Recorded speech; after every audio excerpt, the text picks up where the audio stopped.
Russia has test-launched its Sarmat intercontinental ballistic missile, a new addition to the country's nuclear arsenal. Putin says this missile will give Moscow's enemies something to think about. However, underplaying Putin's threat, the Pentagon has said that it does not deem the test to be a threat to the United States and its allies. The test was routine and not a surprise. The Pentagon asserted that Russia had notified the United States ahead of its test launch of the intercontinental ballistic missile.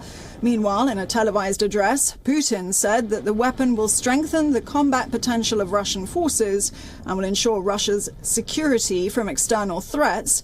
Responding to Putin's comments, Washington has said that it finds Putin's rhetoric to be unhelpful, further asserting the US doesn't expect a responsible nuclear power to do such a thing, especially in the current environment. The Sarmat is a new heavy intercontinental ballistic missile, one that Russia is expected to deploy with 10 or more warheads on each missile.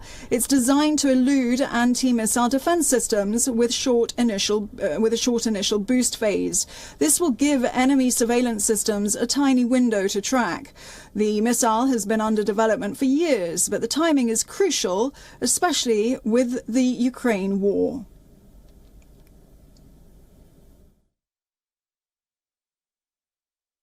Успешным пуском межконтинентальной баллистической ракеты «Sarmat». This truly unique weapon will strengthen the combat potential of our armed forces, reliably ensure Russia's security from external threats, and provide food for thought for those who, in the heat of frenzied aggressive rhetoric, try to threaten our country. It comes just days after the US tested a new hypersonic missile. The hypersonic air-breathing weapon concept was launched from a B-52 bomber, but officials have released very few details of the missile test. Meanwhile, the US, UK and Australia have vowed to cooperate on hypersonic weapons. The so-called AUKUS will begin collaborating on hypersonic missile and strike capacity as Russia and China advance rapidly in the cutting-edge technology. I'm very pleased to join two great friends of freedom. Earlier, we had a conversation with the founder of Black Trident Defense and Security Consulting Group, Dr. Lada Ruslichki. He joined us from Ukraine, but we've not disclosed his location for safety reasons. This is what he had to say. Well, it's clear that Russia is trying to continue to petrify the world. And there's a really good chance that this particular intercontinental ballistic missile will not be used. But the real threat is really looking at the possible use of smaller tactical nuclear weapons, ranging from mines to artillery. And basically, Putin has not been put on his place. And the longer he is allowed to escalate the situation, the much more difficult it is going to be to bring it to an end.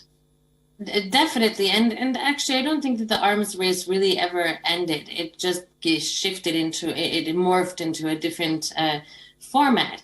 And we should be reminded that last month the Russians do claim, and it has been accepted by the Russians, that a hypersonic missile was used to hit a place called Delatin. And what is little known about Delatin is that this is a place with radioactive and chemical storage, which NATO had been working on with Ukraine for many years to try to clean that area out. And it also has older mines of uranium. So we're combining very dangerous weapons, and we're seeing Russia use these weapons against not only civilian and military bases, but critical infrastructure that includes chemical weaponry and nuclear stations.